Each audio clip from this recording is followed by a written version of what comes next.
जय श्री हरि। आज हम श्रीमद् भागवत महापुराण के एकादश स्कंद के 8वें अध्याय का श्रवण करते हैं। श्रीमद् भागवत के 11वें स्कंद में उद्धव गीता का वर्णन आया है। उसी के अंतर्गत अवधूत गीता भगवान दत्तात्रेय के द्वारा कही गई थी, उसको अवधूतोपाख्यान कहते हैं, जिसमें भगवान दत्तात्रेय ने 24 गुरु बनाए। तो आज हम अजगर से लेकर पिंगला तक 9 गुरुओं की कथा जानेंगे। तो हम भागवत के मूल संस्कृत श्लोकों के साथ उसके भावार्थ अनेक टीकाओं सहित जानेंगे। उसके साथ ही हमने श्रीमद् भागवत की गहराइयों को जानने के लिए अनेक मौलिक प्रश्न बनाए हैं, जो श्रीमद् भागवत के अंदर से ही बनाए गए हैं, और प्रत्येक प्रश्न प्रामाणिक रहे इसका हमने विशेष ध्यान रखा है। और तदर्थ हमने प्रश्न के आगे स्कंद अध्याय श्लोक संख्या डाली है। तो इस श्रीमद् भागवत के 11वें स्कंद के 8वें अध्याय में जब हम अवधूतोपाख्यान का दूसरा भाग सुनेंगे, तो अजगर से लेकर पिंगला तक 9 गुरुओं की कथा सुनेंगे। इस प्रसंग को सुनते हुए हम कुछ महत्वपूर्ण प्रश्नों के उत्तर प्राप्त कर सकते हैं, जो हमारे जीवन के लिए उपयोगी होंगे। जैसे श्रीमद् भागवत महापुराण एकादश स्कंद के 8वें अध्याय में किस विषय का वर्णन हुआ है। श्रीमद् भागवत में अनेक पात्रों के नाम नहीं आए हैं। श्रीमद् भागवत में राधा नाम नहीं होने पर हल्ला करने वालों के लिए एक महत्वपूर्ण यहाँ पर बात है, वो क्या है हम जानेंगे। दत्तात्रेय भगवान ने अजगर से क्या शिक्षा ग्रहण करी, ये भी हम जानेंगे। बड़ा महत्वपूर्ण प्रश्न है। क्या एक साधक भक्त को अजगर की तरह आलसी या निष्क्रिय रहना चाहिए, इसका उत्तर भी हम जानेंगे। संत मलूक दास जी की कथा हम जानेंगे। दत्तात्रेय भगवान ने समुद्र से क्या शिक्षा ग्रहण की, ये हम जानेंगे। दत्तात्रेय भगवान ने पतंग से क्या शिक्षा ग्रहण की, हम क्या सीख सकते हैं। आँखियों से गोली मारे या मरे, ये एक महत्वपूर्ण प्रश्न है। गरुड़ पुराण 5 इंद्रियों से मिलने वाली जान बचाने वाली एक महत्वपूर्ण सीख के बारे में हम जानेंगे। दत्तात्रेय भगवान ने भंवरे से क्या शिक्षा ग्रहण की, ये हम जानेंगे। साधु को भ्रमण करते रहना चाहिए, क्यों, ये हम जानेंगे। दत्तात्रेय भगवान ने मधुमक्खी से क्या शिक्षा ग्रहण की। दत्तात्रेय भगवान ने हाथी से क्या शिक्षा ग्रहण की। जब हम दत्तात्रेय भगवान की बात कहते तो हमें भी क्या सीखने को मिल सकता है, ये अपने आप ही समझ लेना चाहिए। हाथी, हिरण और मछली को कैसे पकड़ते हैं, भागवत में सब कुछ है। दत्तात्रेय भगवान ने शहद निकालने वाले मधुहा से क्या शिक्षा ग्रहण की। गृहस्थ जीवन में मधुमक्खी से मिलने वाली महत्वपूर्ण सीख के बारे में हम जानेंगे। दत्तात्रेय भगवान ने हिरण से क्या शिक्षा ग्रहण की। सारे दिन गाने सुनने वालों को भागवत की एक महत्वपूर्ण सीख है। ऋष्य श्रृंग कानो सुनी से ही फंसे थे, कहते कानो सुनी पर विश्वास नहीं करना चाहिए। दत्तात्रेय भगवान ने मछली से क्या शिक्षा ग्रहण की। 10 इंद्रियों में सबसे बलवान इंद्रिय कौन सी है, एक महत्वपूर्ण रोचक प्रश्न है। इस इंद्रिय को जीते बिना जितेंद्र नहीं हो सकता कोई भी। जितम सर्वम जिते रसे, इसका क्या तात्पर्य है। दत्तात्रेय भगवान ने पिंगला वेश्या से क्या शिक्षा ग्रहण की, ये हम जानेंगे। कौन थी पिंगला, कैसे हुआ पिंगला वेश्या को वैराग्य, ये हम जानेंगे। पिंगला गीत अथवा वैराग्य गीत क्या है। हमें भी पिंगला की तरह पछतावा होगा यदि बीत गए दिन भजन बिनारे वाली स्थिति होगी। शरीर घर रूपक के बारे में हम जानेंगे। शरीर की निंदा क्यों की गई है, वो हम जानेंगे। नश्वर शरीर का अविनाशी मूल्य क्या है।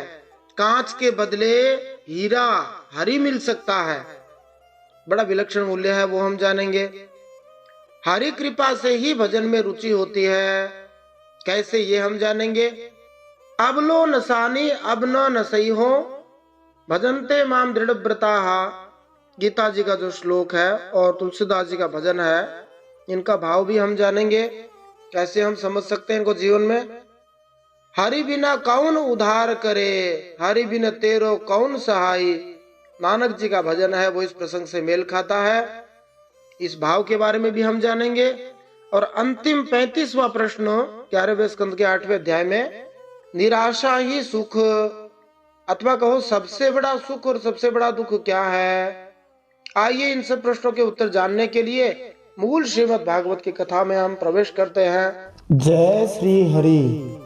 नारायणं नमस्कृत्य नरं चैव नरोत्तमं देवीं सरस्वतीं व्यासं ततो जयमुदीरयेत्। भगवान श्री नरनारायण को प्रणाम करते हुए श्री गणेश जी महाराज, माता सरस्वती, वेदव्यास भगवान को प्रणाम करते हुए हृदयाराध्य सर्वांतर्यामी, सबके हृदयों में विराजमान, अनंत कोटि ब्रह्मांड नायक, परात्पर ब्रह्म पुरुषोत्तम, जगदाधार जगन्नियंता, जगदीश्वर जगदगुरु जगन्नाथ भगवान श्री हरि के पावन चरणों में प्रणाम करते हुए, भगवत स्वरूप श्रीमद् भागवत को प्रणाम करते हुए, श्री सुखदेव जी और परीक्षित महाराज को प्रणाम करते हुए, अनंत कोटि सब संत महात्माओं वैष्णवों को प्रणाम करते हुए, भगवान श्री द्वारकाधीश और श्री उद्धव जी को प्रणाम करते हुए अब हम श्रीमद् भागवत महापुराण में उद्धव गीता के अंतर्गत 11वें स्कंद में 8वां अध्याय सुनते हैं। इसमें हम अवधूतोपाख्यान के प्रसंग में भगवान दत्तात्रेय ने जिन 24 गुरुओं से सीख प्राप्त करी थी, उनमें अजगर से लेकर पिंगला तक 9 गुरुओं की कथा का श्रवण करेंगे। श्रीमद् भागवत महापुराणम 11 स्कंधः अथाष्टमोऽध्याय। श्री ब्राह्मण उवाच सुखमैन्द्रियकं राजन् स्वर्गे नरक एव च देहिनां यद् यथा दुःखं तस्मान्नेच्छेत तद्बुधः। अवधूत भगवान दत्तात्रेय जी कहते हैं, राजन, प्राणियों को जैसे बिना इच्छा के, बिना किसी प्रयत्न के रोकने की चेष्टा करने पर भी पूर्व कर्मों के अनुसार दुख प्राप्त होता है, वैसे ही स्वर्ग में या नरक में कहीं भी रहें, उन्हें इंद्रिय संबंधी सुख भी प्राप्त होते ही हैं। इसलिए सुख और दुख का रहस्य जानने वाले बुद्धिमान मनुष्य को चाहिए कि इनके लिए इच्छा अथवा किसी प्रकार का प्रयत्न न करे। यह शिक्षा उस अजगर से प्राप्त होती है जो लेटा रहता है और जो कुछ स्वयं आता है उसी से वह अपना पेट भर लेता है। उल्लेखनीय बात तो यह है कि भौतिक स्वर्ग तथा नरक दोनों में सुख तथा दुख स्वतः ही हमारे पूर्व कर्मों के फलस्वरूप आते हैं। यद्यपि सुख दुख का अनुपात बदलता रहता है, चाहे स्वर्ग में हो या नरक में, मनुष्य खाना पीना सोना और संभोग कर सकता है, किंतु ये कर्म भौतिक देह पर आधारित होने के कारण क्षणभंगुर तथा असंगत हैं। बुद्धिमान व्यक्ति को देखना चाहिए कि अच्छा से अच्छा भौतिक पद भी ईश्वर भक्ति के क्षेत्र से बाहर किए गए पिछले अवैध कर्मों के लिए दंड स्वरूप है। बद्ध जीव को थोड़ा सा सुख पाने के लिए भी घोर कष्ट सहने पड़ते हैं। कुछ भी हो, एक सुंदर टोपी से सीधा साधा ग्रामीण चेहरा सुंदर नहीं हो जाता। यदि कोई सचमुच ही जीवन की समस्याओं को हल करना चाहता है तो उसे सादा जीवन बिताना चाहिए और जीवन का अधिकांश भाग श्री भगवान की प्रेममयी सेवा के लिए बचा रखना चाहिए। जो लोग ईश्वर की सेवा नहीं करते, उन्हें भी वे पालन पोषण का एक स्तर प्रदान करते हैं। इसलिए हम श्री भगवान द्वारा प्रदत्त इस सुरक्षा की कल्पना कर सकते हैं जो उनकी भक्ति में अपना जीवन अर्पित कर देने वाले भक्तों के लिए होती है। अपरिष्कृत सकाम कर्मी मूर्खता पूर्वक केवल वर्तमान जीवन के विषय में ही चिंता करते हैं, जबकि अधिक पवित्र कर्मयोगी लोग भावी भौतिक इंद्रिय तृप्ति के लिए उद्धत होकर विस्तृत व्यवस्था करते हैं। वे यह भूल जाते हैं कि ऐसा सारा भोग विलास क्षणिक है, किंतु असली समाधान तो यह समझ लेना है कि समस्त इंद्रियों तथा समस्त इच्छाओं के स्वामी श्री भगवान को प्रसन्न करके मनुष्य स्थायी सुख पा सकता है। ऐसे ज्ञान से जीवन की समस्याएं आसानी से हल हो जाती हैं। फिर दत्तात्रेय भगवान कहते हैं, ग्रासम सुमृष्टम विरसम महांतम स्तोकमेव वा यदृच्छयैवा पतितम ग्रसेदाजगरो क्रियः। बिना मांगे, बिना इच्छा किए, स्वयं ही अनायास बिना प्रयास किए जो कुछ मिल जाए, वह चाहे रूखा सूखा हो, चाहे बहुत मधुर और स्वादिष्ट हो, ज्यादा हो या थोड़ा हो, बुद्धिमान मनुष्य अजगर के समान उसे ही खाकर जीवन निर्वाह कर ले और उदासीन रहे। शयितानि भूरिणी निराहारोनुपक्रमः यदि नोपनमेद ग्रासो महागिरिवदिष्ट भूक। एक प्रति में यदि नोपनयेद ग्रासो महागिरिवदिष्ट भूक, एक प्रति में नोप नमेद है, एक में नोप नयेद है। यदि भोजन न मिले तो उसे भी प्रारब्ध भोग समझकर किसी प्रकार की चेष्टा न करे, बहुत दिनों तक भूखा ही पड़ा रहे। उसे चाहिए कि अजगर के समान केवल प्रारब्ध के अनुसार प्राप्त हुए भोजन में ही संतुष्ट रहे। जो मिल जाए उसमें संतुष्ट रहे, नहीं तो ब्रह्मा जी की प्रार्थना 10वें स्कंद 14वें अध्याय के 8वें श्लोक के अनुसार तत्ते अनुकंपाम सुसमीक्षमाणो भुंजान एवात्म कृतम विपाकम। भगवत भक्त सदा की भौतिक कष्ट को भगवान श्री कृष्ण की कृपा के रूप में स्वीकार करता है और इस तरह वह परम मुक्ति का पात्र बन जाता है। ओजः सहो बलयुतम बिभ्र देहम कर्मकम शयानो वीत निद्रश्च नेहेतेन्द्रियवानपि। दत्तात्रेय भगवान कहते हैं उस व्यक्ति के शरीर में मनोबल, इंद्रिय बल और देह बल तीनों हो तब भी वह निश्चेष्ट ही रहे, निद्रा रहित होने पर भी सोया हुआ सा रहे और कर्मेंद्रियों के होने पर भी उनसे कोई चेष्टा न करे। राजन, मैंने अजगर से यही शिक्षा ग्रहण करी है। मलुकदास जी के बारे में कहा जाता है, वे कहते थे अजगर करे न चाकरी, पंछी करे न काम, दास मलुका कह गए सबके दाता राम। तो अजगर कोई किसी की चाकरी नहीं करता, उसी तरह से अप्रयत्न और संतोष वृत्ति से रहना चाहिए। परंतु इस श्लोक में हमें ये बात समझनी चाहिए, मनुष्य को यह नहीं सोचना चाहिए कि जीवन का लक्ष्य जमीन पर अजगर की तरह पड़े रहना है या शरीर को भूखे मारने का प्रदर्शन करना है। अजगर के उदाहरण से मनुष्य को पूर्णतया निष्क्रिय होने के लिए प्रोत्साहन नहीं मिलना चाहिए, बल्कि उसे आध्यात्मिक उन्नति में सक्रिय और भौतिक इंद्रिय तृप्ति में निष्क्रिय होना चाहिए। यदि कोई पूर्णतया निष्क्रिय हो जाता है तो वह निश्चित रूप से निद्रा या अविद्या का अंधकार है, जिसमें मनुष्य श्री भगवान के सनातन सेवक के रूप में अपने स्वरूप को नहीं पहचान पाता। तो जीवन में अच्छे कर्म करने चाहिए, पर जो मिल जाए उसमें संतुष्ट रहना चाहिए। बिना संतुष्टि के जीवन में प्रसन्नता नहीं आ सकती। फिर सिंधु से क्या सीखा, दत्तात्रेय भगवान बताते हैं, और मोटे तौर पर प्रसन्नता और गंभीरता और समत्व ये समुद्र से सीखा। मुनि प्रसन्न गंभीरो दुर्विगाह्यो दुरत्ययः अनंत पारो यक्षोभ्य स्तिमितोदयवार्णवः। समुद्र से मैंने यह सीखा है कि साधक को सर्वदा प्रसन्न और गंभीर रहना चाहिए। उसका भाव अथाह, अपार और असीम होना चाहिए तथा किसी भी निमित्त से उसे क्षोभ न होना चाहिए। उसे ठीक वैसे ही रहना चाहिए जैसे ज्वार भाटे और तरंगों से रहित शांत समुद्र रहता है। तो जब श्री भगवान के चरण कमलों की शरण ले ली जाती है तब उस शुद्ध भक्त में महान आध्यात्मिक शक्ति आ जाती है, इसलिए वह समुद्र की तरह दुर्लंघ्य हो जाता है। जो भगवान की भक्ति में लगा रहता है उसकी योजना को कोई समझ नहीं सकता, यहाँ तक कि सबसे बुद्धिमान व्यक्ति तक उस रूप सिद्ध भक्त की मानसिक क्रियाओं को नहीं समझ पाता, जिसने काम तथा लोभ पर आधारित भौतिक जीवन का परित्याग कर दिया है और श्री भगवान के चरण कमलों की शरण ले ली है। ऐसे महात्मा की उपमा प्रबल समुद्र से दी जा सकती है। समुद्र में असंख्य शक्तिशाली नदियां प्रवेश करती हैं, किंतु समुद्र शांत रहता है। इस प्रकार समुद्र की तरह संत महात्माओं को मधुर, अगाध, गंभीर, दुर्लंघ्य, असीम तथा अचल समझना चाहिए। समृद्ध कामो हीनो वा नारायण परो मुनिः नोत्सर्पे तन शुष्येत सरिद्भिरिव सागरः। देखो, समुद्र वर्षा ऋतु में नदियों की बाढ़ के कारण बढ़ता नहीं और न गर्मी ऋतु में घटता ही है। वैसे ही नारायण परायण, भगवत परायण साधक को भी सांसारिक पदार्थों की प्राप्ति से प्रफुल्लित भी नहीं होना चाहिए और न उनके घटने से उदास ही होना चाहिए। तो इसका तात्पर्य ये है कि भौतिक जगत के साथ अपने बर्ताव में भक्त उन सामान्य भौतिकवादी व्यक्तियों द्वारा उसी तरह क्षुब्ध नहीं किए जा सकते जो कभी कभी उसका अपमान करते हैं और इंद्रिय तृप्ति की उपेक्षा करने का दोषारोपण करते हैं। जिस तरह समुद्र को उसमें प्रवेश करने वाली असंख्य नदियां विक्षुब्ध नहीं कर पाती। कभी कभी काम वासना से युक्त स्त्रियां शुद्ध भक्त के पास जा पहुंचती हैं और कभी कभी तर्कवादी दार्शनिक श्री भगवान के विरुद्ध तर्क करने का प्रयास करते हैं, किंतु शुद्ध भक्त ऐसे सामान्य लोगों से विरक्त रहता है और अपने आनंदमय कृष्ण भावनामृत में हरि भक्ति में अविचल रहता है।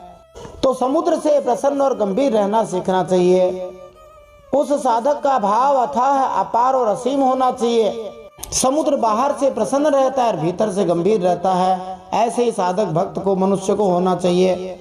अब दत्तात्रेय भगवान कहते हैं तो पतंग से क्या सीखा? तो हमें तो ये सीखना चाहिए कि हमारी दृष्टि हरि पर, भगवान पर रहे।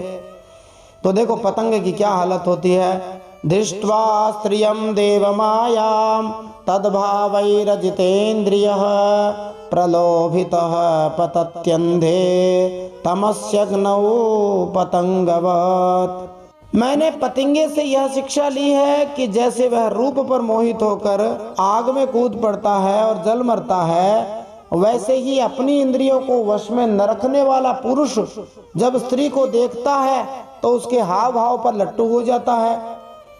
वास्तव में जब कोई स्त्री मोहक शब्द बोलती है, नखरे से हंसती है और अपने शरीर को काम वासना से युक्त होकर मटकाती है, तो घोर नरक में, अंधकार में गिरकर अपना सत्यानाश कर लेता है वह साधक। सचमुच स्त्री देवताओं की वह माया है जिससे जीव भगवान या मोक्ष की प्राप्ति से वंचित रह जाता है। इस प्रसंग में श्रीधर स्वामी जी बतलाते हैं कि जैसे पतंगा अग्नि के रूप से आकृष्ट होकर मारा जाता है, उसी तरह भंवरा भी फूलों की सुगंध के आकर्षण से मारा जा सकता है। यही नहीं, शिकारी लोग हाथी द्वारा बंदिनी हथिनी का अथवा नकली हथिनी का स्पर्श पाने की इच्छा लाभ उठाकर उसे फंसाकर पकड़ सकते हैं और मार सकते हैं या अपना गुलाम बना सकते हैं। और वे शिकारी अपने वाद्यों की आवाज से हिरण को भी आकृष्ट करके मार सकते हैं। मछली कांटे में लगे चारे को खाने की इच्छा के कारण मारी जाती है।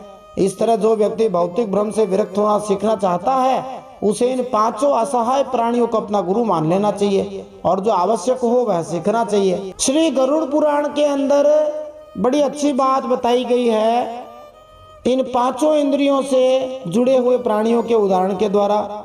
कुरंग मातंग पतंग भृंग मीना हता पंच बिरेव पंच एक प्रमादी स कथम न हन्यते यह सेवते पंच बिरेव पंच। देखो 5 प्राणी हैं। कुरंग मतलब होता है हिरण, वह शब्द से मारा जाता है। मातंग हाथी स्पर्श से मारा जाता है। पतंग रूप के कारण मारा जाता है। भृंग है सुगंध के कारण, नाक के कारण, और मछली है वो जीभ स्वाद के कारण मारी जाती है। मनुष्य इन 5 इंद्रियों से भोग कर रहा है, वह क्यों नहीं मरेगा, अवश्य ही मरेगा। तो सावधान रहना चाहिए। फिर उपजाति छंद में दत्तात्रेय भगवान बताते हैं, यो सिद्धिरन्याभरणाम्बरादि द्रव्येषु माया रचितेषु मूढ़ः प्रलोभितात्मायुपभोग बुद्ध्या पतंगवन्नस्यति नष्ट दृष्टि। विवेक रहित मूर्ख व्यक्ति सुनहरे गहनों, सुंदर कपड़ों, अन्य प्रसाधनों से युक्त कामुक स्त्री को देखकर तुरंत ललचा उठता है।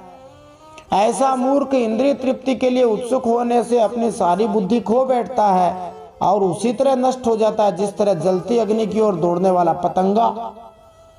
इसका तात्पर्य है, वस्तुतः स्त्रियों में पुरुषों को सभी भौतिक इंद्रियों से आकृष्ट करने की शक्ति होती है। पुरुष लोग तो स्त्री के शरीर को देखकर, उसकी सुगंध को सूंघकर, वाणी सुनकर, उसके अधरों का आस्वादन करके तथा उसका शरीर स्पर्श करके कामासक्त हो उठते हैं। किंतु यौन आकर्षण पर आधारित मूर्खतापूर्ण संबंध की शुरुआत देखने से होती है। ध्यान देना चाहिए। इस तरह किसी की बुद्धि को नष्ट करने की प्रक्रिया में रूप का बहुत बड़ा हाथ रहता है। आधुनिक काल में इस तथ्य का दुरुपयोग विशाल अश्लील साहित्य के व्यापार में किया गया है, जो बेचारे अभागे पुरुषों तथा स्त्रियों को अपना शिकार बनाता है। आजकल तो इंटरनेट पर इस तरह के बहुत सारी अश्लील चीजें हैं जो सबको बर्बाद करने की सोचते हैं। इस संदर्भ में अग्नि में प्रविष्ट होकर अपने आप को नष्ट करने वाले पतंगे का दृष्टांत अत्यंत उपयुक्त है, क्योंकि जो भी क्षणिक काम सुख का अभ्यस्त हो जाता है वह नीरस पदार्थ के पीछे छुपी आध्यात्मिक सच्चाई को समझने की शक्ति खो देता है। इन सारी आपदाओं से बचा जा सकता है यदि पवित्र हरिनाम का आश्रय लिया जाए तो जो अपनी इंद्रियों को विशेष रूप से आंखों को वश में नहीं रखता है वह अपने जीवन का सत्यानाश कर लेता है। सौंदर्य में भगवान को देखना चाहिए, उसका आदर करना चाहिए, सम्मान करना चाहिए। अब दत्तात्रेय भगवान अगले गुरु के बारे में बताते हैं, 12वें गुरु जिसका नाम मधुकृत है। मधुकृत का मतलब भंवरा भी होता है और मधुमक्खी भी होता है। इस प्रकार दत्तात्रेय भगवान के 25 गुरु हो गए, परंतु ये दोनों लगभग एक ही काम करते हैं, भंवरा और मधुमक्खी, इसलिए दोनों को मधुकृत कहा है। इनसे क्या सीखा? तो दत्तात्रेय भगवान कहते हैं, स्तोकम स्तोकम ग्रसेत ग्रासम देहो वर्तेत यावता गृहान हिंसन्नातिष्ठेद वृत्तिम माधुकरीम मुनिः। सन्यासी को चाहिए कि गृहस्थों को किसी प्रकार का कष्ट न देकर भंवरे की तरह अपना जीवन निर्वाह करे। वह अपने शरीर के लिए उपयोगी रोटी के कुछ टुकड़े कई घरों से मांग ले, थोड़ा थोड़ा करके मांग लाए। ऐसा नहीं करेगा तो एक ही कमल के गंध में आसक्त हुआ भंवरा जैसे रात के समय उसी कमल में बंद हो जाता है और मर जाता है, उसी प्रकार स्वाद वासना से एक ही गृहस्थ का अन्न खाने से उसके सांसारिक मोह में फंसकर यति भी नष्ट हो जाएगा।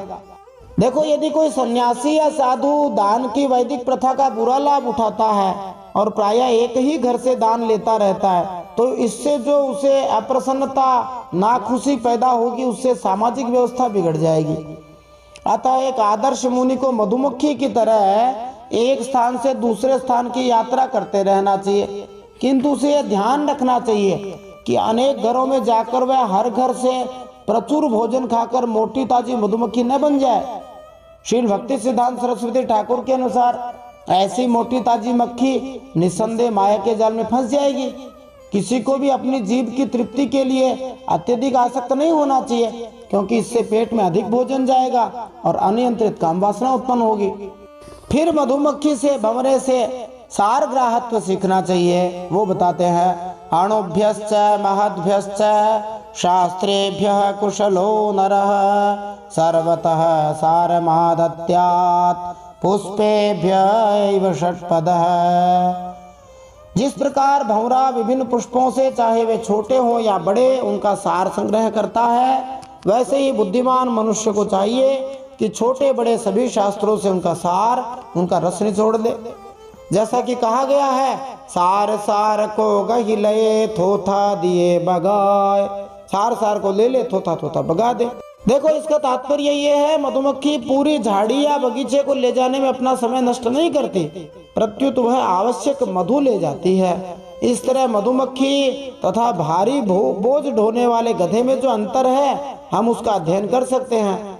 शिक्षा का अर्थ ये नहीं है कि व्यर्थ के ज्ञान का गड्ढर गधे की तरह ढोया जाए और बौद्धिक गधा बन जाए, अपितु मनुष्य को ऐसा आवश्यक ज्ञान ग्रहण करना चाहिए जिससे आनंद तथा ज्ञान का शाश्वत जीवन प्राप्त हो जाए। तो भंवरे की तरह हमें सारग्राही होना चाहिए, आसक्त नहीं होना चाहिए। अब मधुमक्खी की तरह करपात्री एक प्रकार से होना चाहिए। सायंतनम श्वस्तनम वा न संगृह्णीत भिक्षितम पाणिपात्रो मत्रो भक्षिके व न संग्रही। दत्तात्रेय भगवान कहते, राजन, मैंने मधुमक्खी से सीखा है कि सन्यासी को शाम का अथवा दूसरे दिन के लिए भिक्षा का संग्रह भी करना नहीं चाहिए। उसके पास भिक्षा लेने को कोई पात्र हो तो केवल हाथ, और रखने के लिए कोई बर्तन हो तो पेट, कहीं संग्रह न कर बैठे, नहीं तो मधुमक्खियों के समान उसका जीवन ही दुर्भर हो जाएगा। इसके तात्पर्य में हम ध्यान दें, मधुमक्खियां दो प्रकार की होती हैं। एक वे जो फूलों से रस इकट्ठा करती हैं, और दूसरी वे जो छत्ते से मधु तैयार करती हैं। इस श्लोक में दूसरे प्रकार की मधुमक्खी का उल्लेख हुआ है। लोभी मधुमक्खी अंततः इतना शहद मधु इकट्ठा कर लेती है कि वह अपने ही छत्ते में फंस जाती है। इसी तरह भौतिकवादी व्यक्ति अनावश्यक भौतिक संचय के भार के नीचे दब जाता है। आध्यात्मिक उन्नति चाहने वाले को ऐसी स्थिति से बचना चाहिए, किंतु श्रील भक्ति सिद्धांत सरस्वती ठाकुर इंगित करते हैं कि कृष्ण भावनामृत का विस्तार करने के लिए, हरिभक्ति का प्रचार करने के लिए मनुष्य अपार भौतिक ऐश्वर्य संचित कर सकता है। यह युक्त वैराग्य कहलाता है, अर्थात हर वस्तु को श्री कृष्ण की सेवा में लगाया जाना। जो संत पुरुष श्री चैतन्य महाप्रभु के, संत महात्माओं के, भगवान की भक्ति के प्रचार कार्य में अक्षम होता है, उसे तपस्या करनी चाहिए और उसे उतना ही संग्रह करना चाहिए जितना कि वह अपने हाथों में तथा उदर में भर सके। किंतु जिसने अपना जीवन श्री भगवान को समर्पित कर दिया है, वह श्री भगवान की ओर से असीम संग्रह कर सकता है। वस्तुतः भौतिक ऐश्वर्य को प्राप्त किए बिना संसार में कृष्ण भावनामृत आंदोलन हरि भक्ति का विस्तार कर पाना कैसे संभव हो सकता है। किंतु यदि कोई व्यक्ति हरि भक्ति के प्रचार कार्यों के लिए इकट्ठे किए हुए धन या सुविधाओं का भोग अपने लिए करता है तो वह घोरतम अपराधी है। अतः श्री कृष्ण के नाम पर भी मनुष्य उतना ही संग्रह करे जितना कि वह तुरंत ही व्यावहारिक भक्ति में लगा सके, अन्यथा वह सामान्य लोक के स्तर पर गिर जाएगा। सायंतनम श्वस्तनम वा न संगृह्णेत भिक्षुकः मक्षिका इव संगृह्णन् सहतेन विनश्यति। यह बात इतनी महत्वपूर्ण है कि इसे इस श्लोक में दोहराया जा रहा है। जो ऊपर कही है नीचे वाला श्लोक लगभग मिलता जुलता और भाव भी वही। यह बात खूब समझ लेनी चाहिए कि सन्यासी सवेरे शाम के लिए किसी प्रकार का संग्रह न करे। यदि संग्रह करेगा तो मधुमक्खियों के समान अपने संग्रह के साथ ही जीवन भी गंवा बैठेगा। देखो, भंवरा उस मधुमक्खी का द्योतक है जो एक फूल से दूसरे फूल में मंडराती रहती है, जबकि मक्षिका वह मधुमक्खी है जो छत्ते में बड़े ही लगाव के साथ ज्यादा से ज्यादा शहद संचित करती है। तो भंवर है वो तो रस ले जाने वाला और मक्षिका रस बनाने वाली, शहद बनाने वाली। साधु संत को भ्रमर के समान होना चाहिए, क्योंकि यदि वह मक्षिका का अनुकरण करता है तो उसकी आध्यात्मिक चेतना नष्ट हो जाएगी। पंचतंत्र में धन संग्रह करने के बारे में एक बहुत ही सुंदर कथा आती है, जिसमें एक सन्यासी रहता है। वह बहुत सारा धन इकट्ठा करके रखता है, उसकी चिंता में रात दिन रहता है। एक ठग आता है और ठग पहले तो उस सन्यासी की सेवा करता है, बाद में उसको धोखा देकर धन लेकर भाग जाता है और वह सन्यासी भी जगह जगह भटकता फिरता है। बड़ी लंबी चौड़ी कहानी है पर सुंदर कहानी है। मधुमक्खी से संग्रह न करने की शिक्षा लेनी चाहिए। मधुमक्खी मधु का, शहद का संग्रह करती है, परंतु उसे भगाकर मधु कोई और ले जाता है। परिश्रम किया मधुमक्खी ने और उसका लाभ उठाया भील ने, शिकारी ने। अतएव धन संपत्ति यदि मनुष्य के पास आ जाए तो उसे संग्रह करके मत रखो, उसका उपयोग करो, दान करो। उस धन को समाज सेवा में लगाना चाहिए। समाज में कितने ही ऐसे लोग हैं जो न तो खुद खाते हैं न दूसरों को खाने देते हैं, केवल रखे रखते हैं। ऐसे लोगों का धन बेकार चला जाता है। जो कंजूस आदमी होता है वो अंत में इसी स्थिति में मरता है। इसीलिए कहा जाता है कि कंजूस व्यक्ति कब धनवान होता है, तो कहते हैं मरते समय होता है। क्यों जी? क्योंकि जीवन भर तो धन दिखाता नहीं, गरीब में रहता है, फटे कपड़े गरीबी में दिखाई देता है और अंत में पता लगता है अरे बुढ़े के पास इतने रुपए थे। तो धन संपत्ति का लोकहित में, राष्ट्रहित में उपयोग करना चाहिए। आज का दिया हुआ दान, किया गया सत्कर्म आपके भावी जीवन के लिए सुरक्षित रहता है। गत जन्म में जो हमने किया वो आज मिल रहा है, जो आज करेंगे वो अगले जन्म में मिलेगा। तो दान बड़ा महत्वपूर्ण चीज है जीवन में, इसलिए संग्रह वृत्ति को छोड़कर दान वृत्ति को अपनाना चाहिए। अब दत्तात्रेय भगवान कहते हैं, हाथी से मैंने क्या सीखा। पदापि युवतीं भिक्षुर न स्पृशेद दारवीमपि स्पृशन करीव बध्येत करिण्या अंग संगतः। हाथी से ये सीखा, सन्यासी को कभी पैर से भी बनी हुई स्त्री का स्पर्श नहीं करना चाहिए। यदि वह ऐसा करेगा तो जैसे हथनी के अंग संग से हाथी बंध जाता है, वैसे ही वह भी बंध जाएगा। इसके तात्पर्य में हम ध्यान दें, जंगल में हाथियों को पकड़ने का एक खास तरीका है।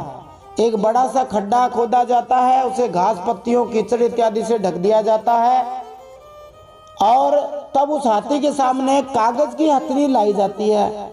तो वह हाथी कामुक होकर वासना के कारण उसका पीछा करता है, गड्ढे में गिर जाता है और पकड़ लिया जाता है। तो हाथी से यह शिक्षा ग्रहण की जा सकती है कि स्पर्श की अनुभूति का आस्वादन करने की इच्छा मनुष्य के जीवन को निश्चय ही चौपट करने वाली है। फिर दत्तात्रेय भगवान कहते हैं, नाधिगच्छेत् स्त्रियं प्राज्ञः कर्हिचिन् मृत्युमात्मनः बलाधिकैः सहन्येत गजैरन्यैर्गजो यथा। विवेकी मनुष्य किसी भी स्त्री को कभी भी भोग्य रूप से स्वीकार ही न करे, क्योंकि यह उसकी मूर्तिमती मृत्यु है। यदि वह स्वीकार करेगा तो हाथियों से हाथी की तरह अधिक बलवान अन्य पुरुषों के द्वारा मारा जाएगा। देखो, इसके तात्पर्य में भाव में हम समझे, जैसे कोई व्यक्ति किसी स्त्री के सुंदर रूप पर मोहित हो जाता है ना, उसी तरह अनेक अन्य पुरुष भी उसी स्त्री पर मोहित हो सकते हैं और इसका खतरा रहता है कि वे उस व्यक्ति से ज्यादा बलवान हो और ईर्ष्यावश उसे कूट डालें और नहीं तो मार ही डालें। काम वासना के कारण होने वाले अपराध अत्यंत सामान्य हैं। आजकल तो काम वासना के कारण बलात्कार की ऐसी बहुत सारी घटनाएं आती रहती है। तो भौतिक जीवन का यह दूसरा नुकसान है। तो हाथी स्पर्श के कारण पकड़ा जाता है, अपनी स्वतंत्रता खो देता है और फिर लोग उसे जैसा नचाते हैं वैसा नाचता है। मनुष्य भी स्पर्श सुख के पीछे पागल होकर अपना मान सम्मान, स्वतंत्रता, स्वच्छंदता सब कुछ गंवा बैठता है। इसलिए व्यक्ति को हाथी से शिक्षा लेकर जीवन में सावधानी बरतनी चाहिए। आजकल तो हर चीज, किसी चीज को छूने में यह भी खतरा रहता है कि कहीं वो बम आदि न हो। फिर दत्तात्रेय भगवान 14वें गुरु मधुहा के बारे में बताते हैं, जो शहद को छीनने वाला भील होता है, उससे क्या सीखना चाहिए।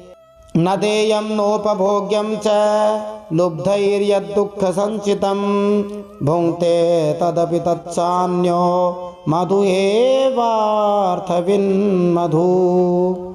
दत्तात्रेय भगवान कहते हैं, मैंने मधु निकालने वाले पुरुष से यह शिक्षा ग्रहण की है कि संसार के लोभी पुरुष बड़ी कठिनाई से धन का संचय तो करते रहते हैं, किंतु वह संचित धन न किसी को दान करते हैं, न स्वयं उसका उपभोग ही करते हैं।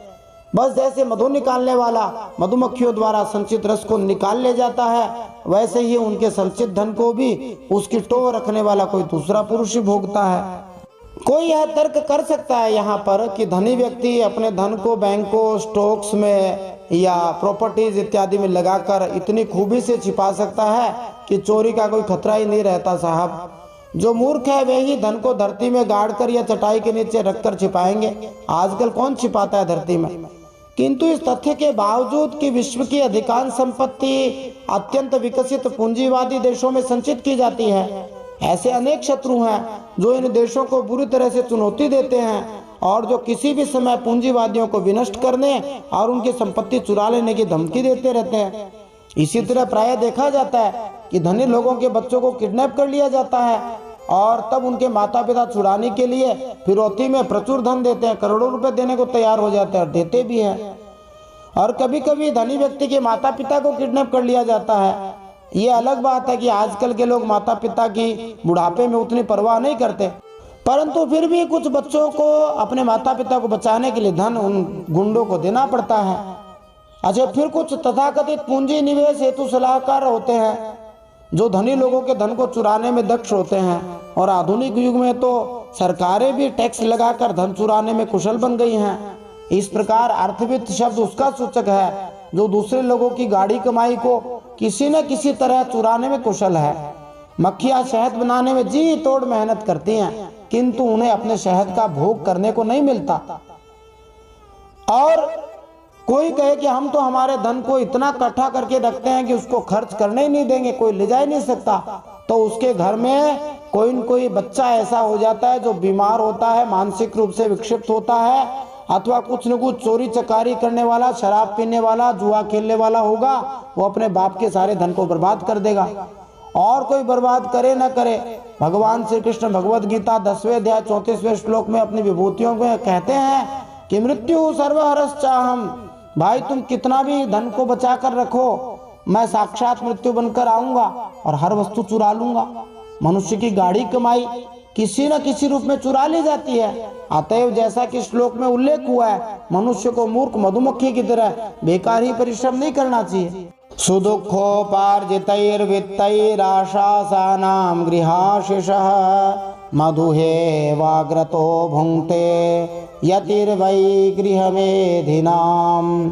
दत्तात्रेय भगवान कहते तुम देखते हो ना कि मधुहारी शिकारी जो भील होता है, मधुमक्खियों का जोड़ा हुआ मधु उनके खाने से पहले ही साफ कर जाता है। वैसे ही गृहस्थी के बहुत कठिनाई से संचित किए पदार्थों को जिनसे वे सुखभोग की अभिलाषा रखते हैं, उनसे भी पहले सन्यासी और ब्रह्मचारी भोगते हैं, क्योंकि गृहस्थ तो पहले अतिथि अभ्यागतों को भोजन कराकर ही स्वयं भोजन करेगा। इसके तात्पर्य में हम समझ सकते हैं कि शास्त्रों का कथन है कि गृहस्थी को सबकी सेवा करनी चाहिए और गृहस्थ जीवन में प्रचुर दान देकर ही स्वार्थोन्मुखी सहज प्रवृत्ति पर विजय पाई जा सकती है। आधुनिक समाज मूर्खतावश ऐसे वैदिक आदेशों को मानता नहीं और परिणाम स्वरूप यह संसार ईर्ष्यालु गृहमेधियों से निजी इंद्रिय तृप्ति में मस्त रहने वालों से पट चुका है। इसीलिए सारा जगत हिंसा तथा कष्ट की अनियंत्रित टूटन से पीड़ित है। यदि कोई व्यक्ति शांतिपूर्वक जीना चाहता है तो उसे गृहस्थ जीवन को नियमित बनाने वाले वैदिक आदेशों का पालन करना चाहिए। अब हिरण से क्या सीखा? तो दत्तात्रेय भगवान कहते हैं, ग्राम्य गीतम न शृणुयात् यतिर्वनचरः क्वचित् शिक्षेत हरिणाद बद्धान मृगयोर्गीत मोहितात। दत्तात्रेय भगवान कहते हैं, मैंने हरिण से सीखा कि वनवासी सन्यासी को कभी विषय संबंधी गीत नहीं सुनने चाहिए। वह इस बात की शिक्षा उस हरिण से ग्रहण करे जो व्याध के गीत से मोहित होकर बंध जाता है। हिरण को पकड़ने वाले लोग दिव्य ध्वनि उत्पन्न करते हैं। संगीत की मधुर ध्वनि में हिरण मस्त हो जाता है और पगलाया हुआ खड़ा रहता है। उसके कान संगीत की ओर होते हैं, मन भी उधर ही चला जाता है और खुद को खो बैठता है, सुध बुध खो देता है। शिकारी घात में है, उसने अवसर पाकर हिरण को जाल में फंसा लिया। इस घटना पर भागवतकार ने कथा लिखी है कि गायन में खोकर मनुष्य अपने स्वरूप, अपनी स्थिति को भूल जाता है और उसके पथच्युत एवं ध्येयच्युत होने की संभावना रहती है। भागवतकार ने संगीत गायन को त्याज्य नहीं कहा है। भागवतकार ने संगीत की नहीं, अश्लील गीतों की निंदा की है। भाववर्धक, भक्तिवर्धक संगीत जीवन में रस घोलता है, जीवन में दिव्यता लाता है। शब्दों के भावों को सही रूप में समझना आवश्यक है, इसके लिए चिंतन मनन करना होता है। तो यदि मनुष्य भौतिकवादी संगीत तथा गीतों से होने वाली इंद्रिय तृप्ति में आसक्त हो जाता है तो उसमें भौतिक बंधन के सारे गुण उत्पन्न हो जाएंगे। आजकल तो लोग कान में सारे दिन ईयरफोन, एयरपोर्ट लगाकर गाने सुनते रहते हैं। बहुत सारे लोग तो इस चक्कर में मर जाते हैं एक्सीडेंट में। तो मनुष्य को तो श्री भगवान द्वारा गाया गया गीत अर्थात श्रीमद् भगवत गीता को सुनना चाहिए। अब हिरण की कहानी से जुड़े हुए ऋष्यशृंग के जीवन का उदाहरण दत्तात्रेय भगवान देते हैं। नृत्यवादित्र गीतानि जुषन् ग्राम्याणि योषिताम् आसाम क्रीडनको वश्य ऋष्यशृंगो मृगीसुतः। तुम्हें इस बात का पता है ना यदु कि हरिणी के गर्भ से पैदा हुए एक ऋषि थे जिनका नाम ऋष्यशृंग या श्रृंगी ऋषि था, जो भगवान राम जी के जीजाजी थे, दशरथ जी के जवाई थे, दशरथ जी की बेटी शांता के पति थे।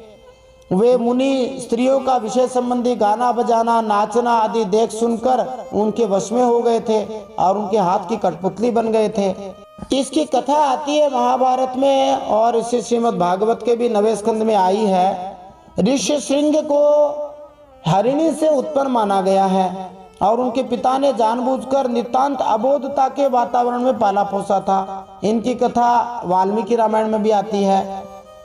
यही श्रृंगी ऋषि थे जिन्होंने दशरथ जी महाराज का पुत्रेष्टि यज्ञ करवाया था। मृगी ऋषि ने सोचा था, उनका नाम विभांडक ऋषि भी था, मृगी भी कहते हैं, कि यदि उनका पुत्र स्त्रियों को कभी नहीं देखेगा तो वह सदैव पूर्ण ब्रह्मचारी बना रहेगा। किंतु संयोगवश निकटवर्ती राज्य के निवासी दीर्घकालीन दुर्भिक्ष से पीड़ित थे।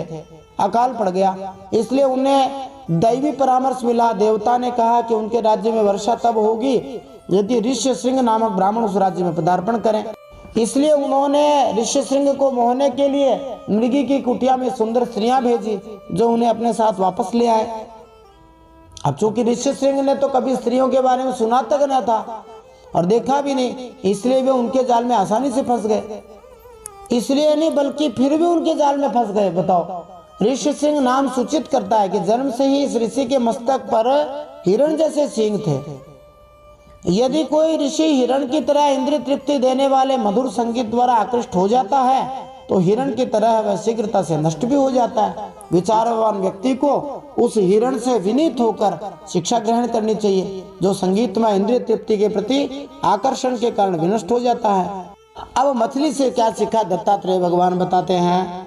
जिह्वयाति प्रमाथिन्या जनो रस विमोहितः मृत्युमृच्छत्य सद्बुद्धिर मीनस्तु बडिशैर्यथा। मछली से ये सीखा, जैसे मछली कांटे में लगे हुए मांस के टुकड़े के लोभ से अपने प्राण गंवा देती है, वैसे ही स्वाद का लोभी दुर्बुद्धि मनुष्य भी मन को मत कर व्याकुल कर देने वाली अपने जीवा के बस में हो जाता है और मारा जाता है। मछली को पकड़ने के लिए मछुआरा पैने कांटे के सिरे पर मांस का टुकड़ा लगाकर मंदबुद्धि मछली को आकृष्ट करता है, जो कि अपनी जीभ का भोग करने के लिए लालायित रहती है। इसी तरह लोग अपनी जीभ की तुष्टि के पीछे पगलाए रहते हैं और खाने की आदतों में सारा विवेक खो देते हैं। क्षणिक तृप्ति के लिए वे बड़े बड़े कसाई घर बनाते हैं और लाखों निरीह पशुओं का वध करते हैं। इंद्रियाणि जयन्त्याशु निराहारा मनीषिणः वर्जयित्वा तु रसनं तन्निरन्नस्य वर्धते। विवेकी मनुष्य भोजन बंद करके दूसरी इंद्रियों पर तो बहुत जल्दी विजय प्राप्त कर लेते हैं, परंतु इससे उसकी जीभ रसनेंद्रिय वश में नहीं होती। वह तो भोजन बंद कर देने से और भी प्रबल हो उठती है। देखो, दक्षिणी अमेरिका की एक कहावत है कि जब पेट भरा होता है तो हृदय संतुष्ट रहता है। इस प्रकार जो व्यक्ति अच्छा भोजन करता है वह प्रसन्न रहता है, और यदि किसी को भोजन न दिया जाए तो उसकी भूख और भी बढ़ जाए। किंतु बुद्धिमान व्यक्ति जीव के वशीभूत नहीं होता, बल्कि वह कृष्ण भावना में अग्रसर होने का प्रयास करता है, हरिभक्ति का प्रयास करता है। श्री भगवान को अर्पित भोजन के प्रसादम जूठन को खाने से धीरे धीरे हृदय शुद्ध हो जाता है और मनुष्य सरल तथा संयमी बन जाता है।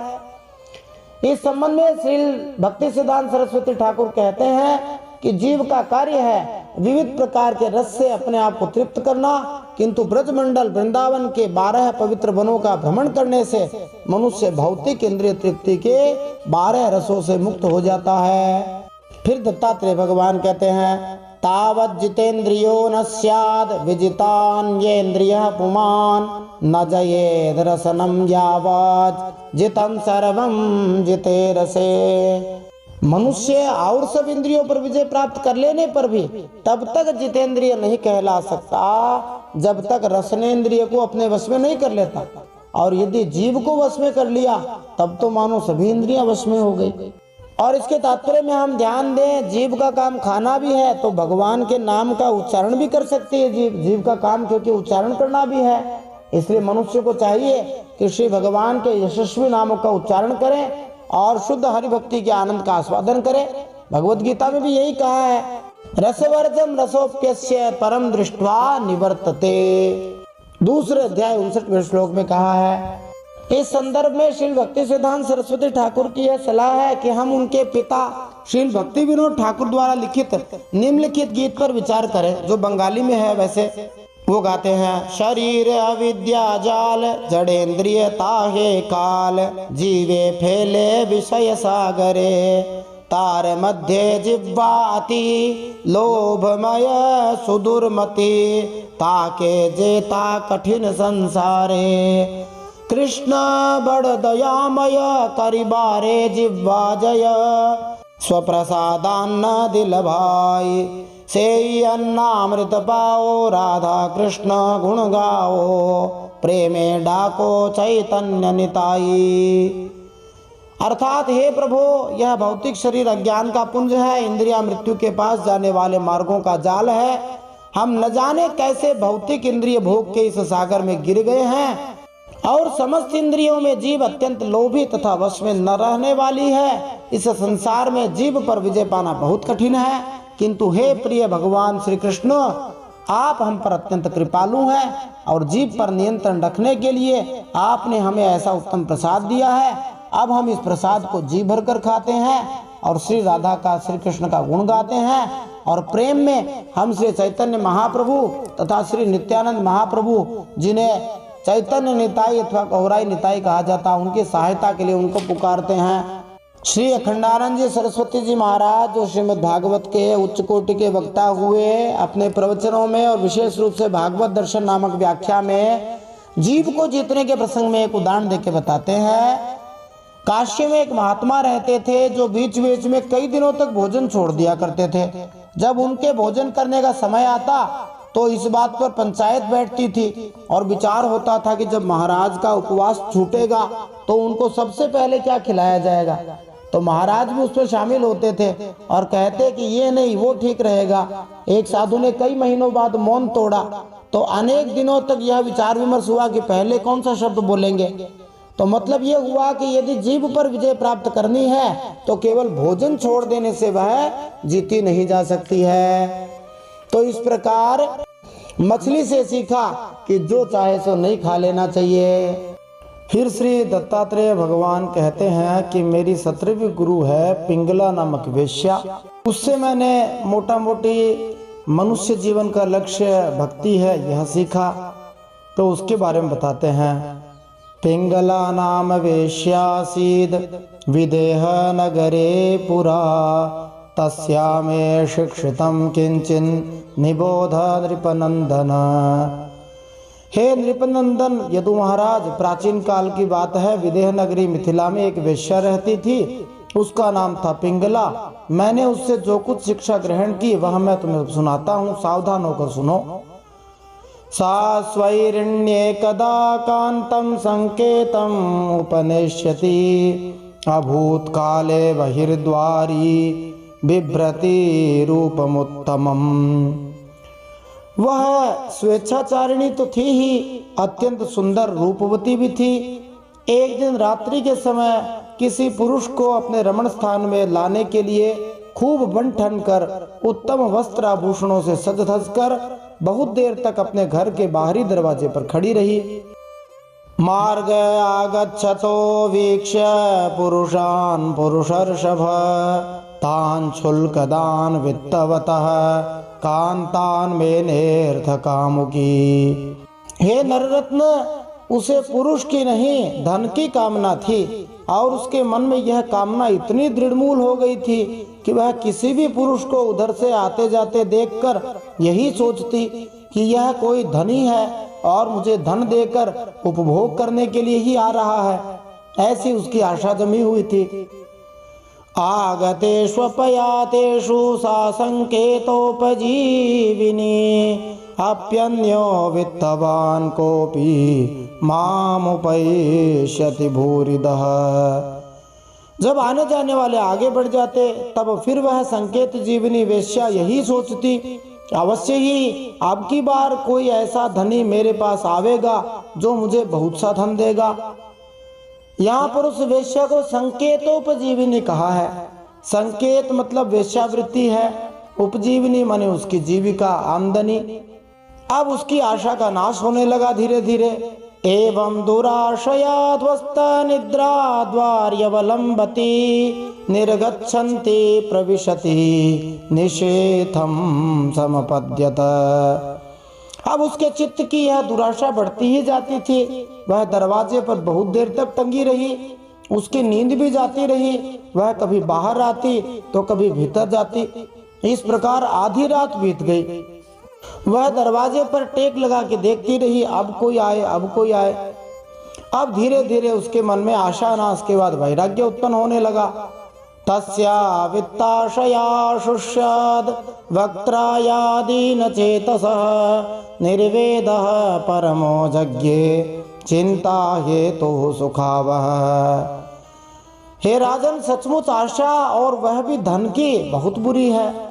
धनी की बाट जोते जोते उसका मुंह सूख गया, चित्त व्याकुल हो गया। अब उसे इस वृत्ति से बड़ा वैराग्य हुआ, उसमें दुख बुद्धि हो गई। इसमें संदेह नहीं कि इस वैराग्य का कारण चिंता ही थी, परंतु ऐसा वैराग्य भी है तो सुख का ही हेतु। इन श्लोकों से प्रतीत होता है कि उस रात वेश्या पिंगला अपने घर पर ग्राहकों को आकृष्ट करने में समर्थ हुई ही नहीं। पूर्णतया निराश तथा हताश होने से वह धीरे धीरे अपनी स्थिति से उदासीन हो उठी। इस तरह कभी कभी महान कष्ट मनुष्य को प्रकाश के मार्ग की ओर ले जाता है, अथवा संस्कृत लोकोक्ति के अनुसार नैराश्यम परमम सुखम, निराशा में ही परम संतोष मिलता है। यह वेश्या अनेक पुरुषों के काम वासनाएं पूरी करने के लिए समर्पित थी। तन मन वाणी से अपने ग्राहकों की सेवा में लगी रहने के कारण भगवान की भक्ति पूरी तरह भूल गई थी, जिससे उसका मन अत्यंत अस्थिर तथा विक्षुब्ध था। अंत में पूरी तरह निराश होने पर उसका मुख तथा गला सूखने लगा। वह अपनी स्थिति से उदासीन हो गई तथा उसके मन में सुख का उदय हुआ। फिर अवधूत दत्तात्रेय जी कहते हैं, तस्या निर्विण्ण चित्ताया गीतम शृणु यथा मम, निर्वेद आशा पाशानाम पुरुषस्य यथा यसिः। जब पिंगला के चित्त में इस प्रकार वैराग्य की भावना जागी तब उसने एक गीत गाया, वह मैं तुम्हें सुनाता हूँ। मनुष्य आशा की फांसी पर लटक रहा है, इसको तलवार की तरह काटने वाली यदि कोई वस्तु है तो वह केवल वैराग्य है। नयंगात जात निर्वेदो देह बंधम जिहासति, यथा विज्ञान रहितो मनुजो ममताम नृप। प्रिय राजन, जिसे वैराग्य नहीं हुआ है, जो इन बखेड़ों से उबा नहीं है, वह शरीर और इसके बंधन से वैसे ही मुक्त नहीं हो पाता जैसे अज्ञानी पुरुष ममता छोड़ने की इच्छा भी नहीं करता। अब यहाँ से पिंगला एक गीत गाती है, अपने दुख के भावों को, वैराग्य के भावों को प्रकट करती है। क्या करना चाहिए ये भी उसके समझ में आ रहा है। पिंगलो वाच अहो मे मोह विततिम पश्यता विजितात्मनः, या कांता दसतः कामम कामये ये न बालिशा। पिंगला ने यह गीत गाया था, हाय हाय मैं इंद्रियों के अधीन हो गई, भला मेरे मोह का विस्तार तो देखो। मैं इन दुष्ट पुरुषों से जिनका कोई अस्तित्व ही नहीं है विषय सुख की लालसा करती हूँ। कितने दुख की बात है, मैं सचमुच बालिशा माने मूर्ख हूँ। इसके तात्पर्य में हम देखें कि इस श्लोक से ऐसा प्रतीत होता है कि पिंगला वेश्या न केवल वेश्यावृत्ति से जीविकोपार्जन कर रही थी, अपितु असंख्य लोगों से अवैध संबंध द्वारा आनंद भी ले रही थी। कांताद असतः शब्द सूचित करते हैं कि वह अत्यंत सामान्य तथा व्यर्थ व्यक्तियों को अपना प्रेमी मानकर बिना भेदभाव के अपने आप को बेच रही थी। इसीलिए वह अपने आप को बालिशा महामूर्ख कहती है। बालिशा शब्द का अर्थ है बाल स्वभाव वाला, जिसे अच्छे बुरे का व्यावहारिक ज्ञान नहीं होता। फिर संभवतः या तो पिंगला ही इस गीत को जैसे गा रही है तो वही उपजाति छंद में गा रही है, क्योंकि प्राचीन समय में संस्कृत ही पूरे विश्व की भाषा हुआ करती थी, अथवा समझो सुखदेव जी गा रहे हैं, एक ही बात है। परंतु मूल में उसके अंदर पश्चाताप उत्पन्न हो रहा है, उपजाति छंद में गाती है। संतम समीपे रमणम रतिप्रदम वेत प्रदम नित्यमिमं विहाय, अकामदं दुःख भयादिशोक मोह प्रदम तोच्छमहं भजे ज्ञा। वह गीत गाती हुई कहती है, देखो तो सही मेरे निकट से निकट हृदय में ही मेरे सच्चे स्वामी भगवान विराजमान हैं। वे भगवान वास्तविक प्रेम, सुख और परमार्थ का सच्चा धन भी देने वाले हैं। जगत के पुरुष अनित्य हैं और वे भगवान नित्य हैं। हाय हाय मैंने उन प्रभु को तो छोड़ दिया और उन तुच्छ मनुष्यों का सेवन किया जो मेरी एक भी कामना पूरी नहीं कर सकते, उल्टे दुख भय आदि व्याधि शोक और मोह ही देते हैं। यह मेरी मूर्खता की हद है कि मैं उनका सेवन करती हूँ। पिंगला को तो फिर भी ज्ञान हो गया, परंतु जो लोग भगवान का भजन नहीं करते, क्या उन लोगों की, हमारे जैसे लोगों की यही स्थिति नहीं है? हम भगवान का आश्रय नहीं लेते, तमाम चीजों का आश्रय लेके रखते हैं। कबीरदास जी ने इसी पश्चाताप के भाव में एक भजन गाया है, बीत गए दिन भजन बिना रे, भजन बिना रे, बीत गए दिन भजन बिना रे, भजन बिना रे। बाल अवस्था खेल गवाई, बाल अवस्था खेल गवाई, जब जोबन तब मान घना रे, बीत गए दिन भजन बिना रे। तो भजन बिना हमारे दिन बीत रहे हैं। बाल अवस्था में खेल में गवा दी और जब जवानी आई तब मान बहुत था। इसका तात्पर्य हम समझे, पिंगला शोक कर रही है। उसने अत्यंत पापी तथा व्यर्थ के लोगों की सेवा की है, उसने बेकार ही ऐसा सोचा कि वे लोग उसे सुख देंगे, और इस तरह उसने अपने हृदय के सच्चे स्वामी भगवान की सेवा करने इसकी उपेक्षा कर दी। उसे यह समझ में आ गया कि उसने मूर्खता के कारण धन के लिए इतना संघर्ष किया, क्योंकि उसे ज्ञात न था कि श्री भगवान अपने निष्ठावान भक्त को समृद्धि प्रदान करने के इच्छुक रहते हैं। इस वेश्या को गर्व था कि उसमें पुरुषों को रिझाने की क्षमता है, किंतु अब वह पछता रही है कि उसने प्रेम में ही सेवा द्वारा श्री भगवान को प्रसन्न करने का प्रयास क्यों नहीं किया। फिर वह वंशस्थ छंद में गाती है, अहो मयात्मा परितापितो वृथा सांकेत्य वृत्या तिविगर्ह्य वार्तया स्त्रैणान्नराद्यार्थतृषो नुशोच्यात् कृतेन वेतं रतिमात्मनेच्छति। वह पिंगला गीत गा रही है, बड़े खेद की बात है, मैंने अत्यंत निंदनीय आजीविका वेश्यावृत्ति का आश्रय लिया और व्यर्थ में अपने शरीर और मन को क्लेश दिया, पीड़ा पहुंचाई। मेरा यह शरीर बिक गया है, लंपट लोभी और निंदनीय मनुष्यों ने इसे खरीद लिया है, और मैं इतनी मूर्ख हूँ कि इसी शरीर से धन और रति सुख चाहती हूँ, मुझे धिक्कार है। पिंगला वेश्या की ही तरह हम सभी को समझना चाहिए कि श्री भगवान की भक्ति त्यागने से हम माया का शिकार बनते हैं और अत्यधिक कष्ट भोगते हैं। फिर उपजाति छंद में बताती है, शरीर को एक घर का रूपक बताते हुए कहती है, यदास्थिभिर्निर्मित वंश स्थूणं त्वचारो मनखै पिनाथं क्षरन्नवद्वारमगारमेतद् वीणमूत्रपूर्णं मधुपैति कन्या। यह शरीर एक घर की तरह है जिसमें आत्मा रूप में मैं रह रही हूँ। उसमें मेरी रीढ़ की हड्डी, पसलियां, हाथ तथा पांव को बनाने वाली हड्डियां, इस घर की आड़ी तिरछी सहतीरें, थूनियां तथा खंबे हैं। चाम, रोए और नाखूनों से यह छाया हुआ है। चमड़ी है, उसके ऊपर रोए हैं, बाल हैं, ऊपर नाखून है।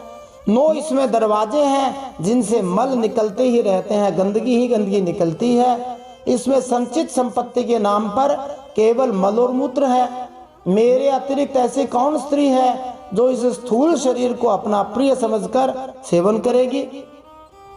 इसके तात्पर्य में हम ध्यान दें, शरीर के 9 द्वार जो भीतर बाहर खुलते हैं वे हैं 2 आंखें, 2 नथुने, मुंह, 2 कान, जननेंद्रिय तथा मल द्वार। वंश का अर्थ रीढ़ के अलावा बांस भी है। हड्डी का ढांचा बांस के बने ढांचे से समानता रखता है। जिस प्रकार बांस जलकर तुरंत राख हो जाता है अथवा उसके खंड खंड टुकड़े टुकड़े किए जा सकते हैं, उसी तरह निरंतर क्षय होने वाले इस शरीर को किसी भी क्षण पीसकर चूर्ण किया जा सकता है, टुकड़े टुकड़े किया जा सकता है, डुबोया जा सकता है, जलाया जा सकता है या उसका दम घोटा जा सकता है। अंततोगत्वा शरीर को छिन्न भिन्न होना ही है। अतएव जो व्यक्ति अप्रिय तत्वों से भरे इस तुच्छ शरीर के प्रति आसक्ति दिखलाता है उसके समान अभागा कोई नहीं है।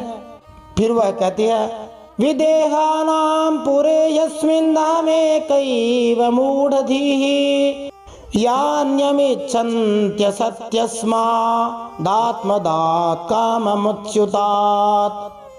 यूं तो वह विदोहों की जीवन मुक्तों की नगरी है, परंतु इसमें मैं ही सबसे मूर्ख और दुष्ट हूँ, क्योंकि अकेली मैं ही तो आत्मदानी, अविनाशी एवं परम प्रियतम परमात्मा को छोड़कर दूसरे पुरुष की अभिलाषा करती हूँ। तो पिंगला नाम की वेश्या मिथिला नगरी में रहती थी, और मिथिला नगरी की वेश्या भी जीवन मुक्ति होनी चाहिए, क्योंकि यह विदेहों की नगरी है, जनक महाराज की नगरी है। वहां के तो सब लोग ही जीवन मुक्त होते हैं, परंतु पिंगला नहीं है, इसलिए उसको पश्चाताप हो रहा है। सुरित प्रेष्ठतमो नाथ आत्मा चायं शरीरिणाम तम विक्रियात्मनैवाहं रेमे न यथा रमा। अब वो कहती, मेरे हृदय में विराजमान प्रभु समस्त प्राणियों के हितैषी सुहृद प्रियतम स्वामी और आत्मा है। अब मैं अपने आप को देकर उन भगवान को खरीद लूंगी और इनके साथ वैसे ही विहार करूंगी जैसे लक्ष्मी जी करती हैं। वास्तव में इसके भाव में हम समझे समस्त जीवों के सच्चे मित्र श्री भगवान हैं और वे ही जीवन की सर्वोच्च सिद्धि प्रदान कर सकते हैं। श्री भगवान के चरण कमलों में सदैव रहने वाली लक्ष्मी देवी के आदर्श का अनुगमन करते हुए सभी मनुष्य निश्चित रूप से शाश्वत सुख पा सकते हैं। हम सभी मनुष्यों को चाहिए कि शरीर रूपी बुरे सौदे का अधिक से अधिक लाभ उठाएं और मन वचन तथा कर्म से श्री भगवान को अपना शरीर अर्पित कर दें। इतना मूल्य चुकाने पर वह श्री भगवान को मोल ले सकता है जो हर एक के अत्यंत प्रिय सुहृद हैं। कियत् प्रियम ते व्यभजन कामा ये कामदान आद्यंतवंतो भार्या या देवा वा काल विद्रुता। वह अपने मन से कहती है, हे मेरे मूर्ख चित्त, तू बतला तो सही, जगत के विषय भोगों ने और उनको देने वाले पुरुषों ने तुझे कितना सुख दिया है। अरे वे तो स्वयं ही पैदा होते हैं और मरने वाले हैं। मैं केवल अपनी ही बात नहीं कहती, केवल मनुष्यों की भी नहीं, क्या देवताओं ने भी भोगों के द्वारा अपनी पत्नियों को संतुष्ट किया है। वे बेचारे तो स्वयं काल के गाल में पड़े पड़े करा रहे हैं। इस संसार में किसी की भी इच्छाएं पूरी नहीं होती है। भोगा न भुगता वयमेव भुगता, भोग नहीं भोगते हम स्वयं ही भुग जाते हैं। तृष्णा न जीर्णा वयमेव जीर्णा, हमारी इच्छाएं कमजोर नहीं पड़ती, हम ही कमजोर पड़ जाते हैं। तपो न तप्तम वयमेव तप्ता, हमने तपस्या नहीं करी, हम स्वयं ही तप गए, इसलिए संसार में कोई तृप्त नहीं है। तो अब वो कहती है कि वास्तव में मेरी जो भजन में रुचि हुई है, वैराग्य हुआ है, उसका एकमात्र कारण श्री हरि की कृपा ही है। इसलिए वो कहती है स्पष्ट रूप से, नूनम में भगवान प्रीतो विष्णु के नापि कर्मणा निर्वेदोयम दुराशाया यन्मे जातः सुखावह। अवश्य ही मेरे किसी शुभ कर्म से भगवान श्री विष्णु मुझ पर प्रसन्न है, तभी तो दुराशा से मुझे इस प्रकार वैराग्य हुआ है। अवश्य ही मेरा यह वैराग्य सुख देने वाला होगा, नहीं तो आज तक मुझे वैराग्य नहीं हुआ, परंतु आज निश्चित रूप से पता नहीं कौन से कर्म से भगवान श्री विष्णु मुझ पर प्रसन्न हो गए। न जाने कौन से गुण पर दया निधि रीझ जाते हैं, इसलिए सदा अच्छे काम करते रहने चाहिए। मैवं स्युर्मंद भाग्यायाः क्लेशा निर्वेद हेतवः येनानुबंधं निर्हृत्य पुरुषः शममृच्छति। यदि मैं मंदभागिनी होती तो मुझे ऐसे दुखी न उठाने पड़ते जिनसे वैराग्य होता है। मनुष्य वैराग्य के द्वारा ही घर आदि के सब बंधनों को काटकर शांति लाभ करता है। तो अखंडानंद जी महाराज इस प्रसंग में कहते हैं, यह वैराग्य लोभ से नहीं हुआ, दोष दर्शन से भी नहीं हुआ, दोष चिंतन से भी नहीं हुआ, यह वैराग्य तो भगवान श्री विष्णु की कृपा से हुआ है। फिर वो कहती है, तेनोपकृतमादाय शिरसा ग्राम्य संगताः त्यक्त्वा दुराशाः शरणं व्रजामि तमधीश्वरम्। अब मैं भगवान श्री विष्णु का यह उपकार आदर पूर्वक सिर झुकाकर स्वीकार करती हूँ और विषय भोगों की दुराशा छोड़कर उन्हीं जगदीश्वर श्री हरि की शरण ग्रहण करती हूँ। तो भगवान जो कुछ करते हैं बढ़िया करते हैं। संतुष्टा श्रद्धत्येतद् यथा लाभेन जीवति विहराम्यमुनैवाह मात्मना रमणेन वै। अब मुझे प्रारब्ध अनुसार जो कुछ भी मिल जाएगा उसी से निर्वाह कर लूंगी और बड़े संतोष तथा श्रद्धा के साथ रहूंगी। मैं अब किसी दूसरे पुरुष की ओर न ताककर अपने हृदयेश्वर आत्मस्वरूप प्रभु के साथ ही विहार करूंगी।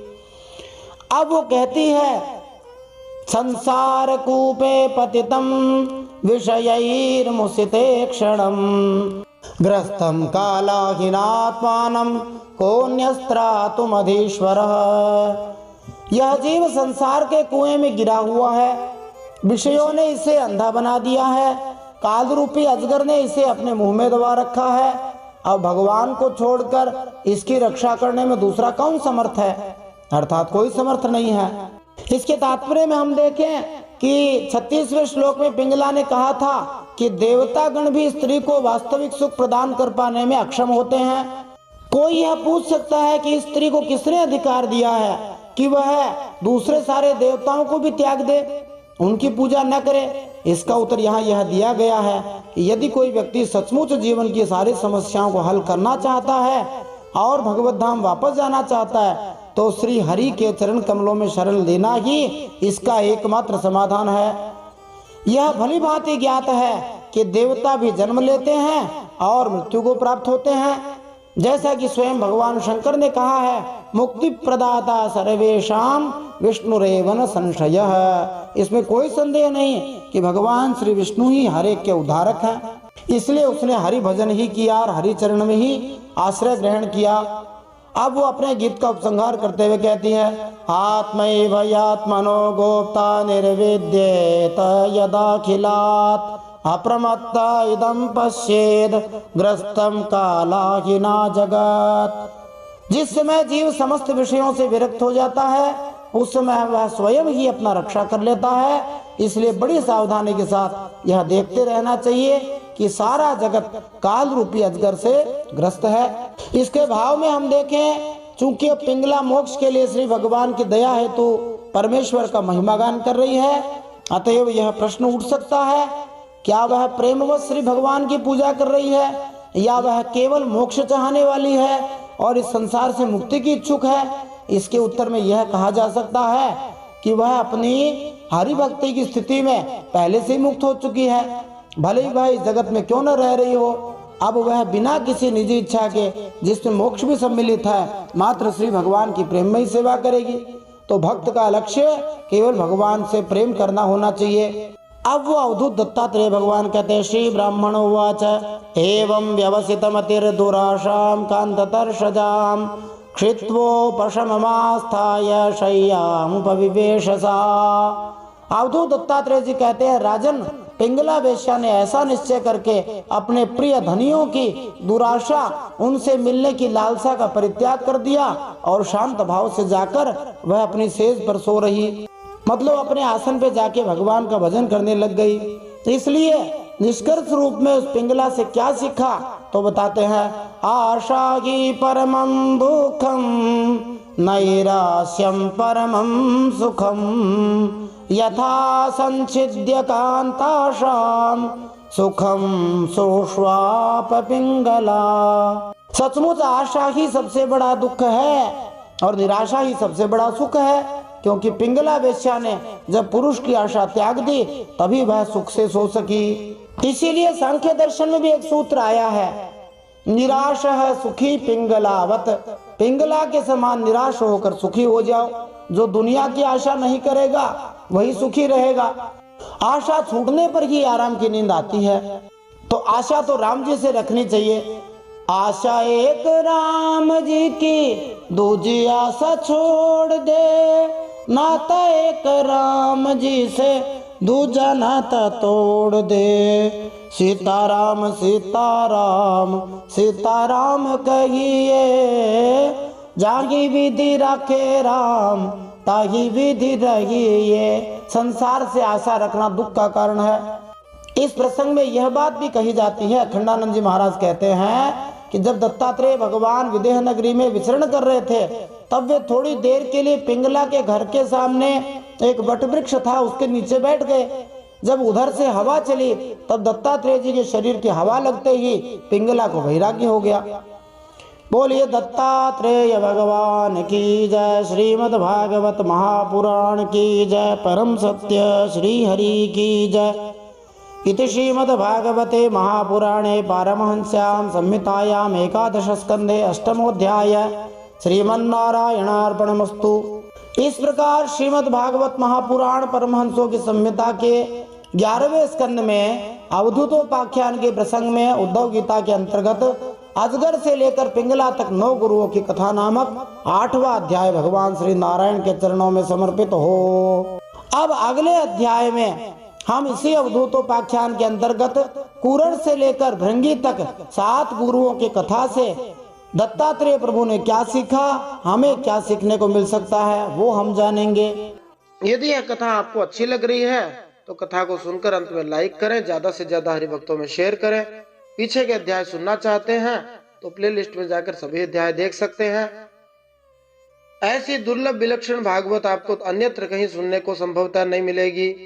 जय श्री हरि श्रीमन नारायण अर्पणमस्तु।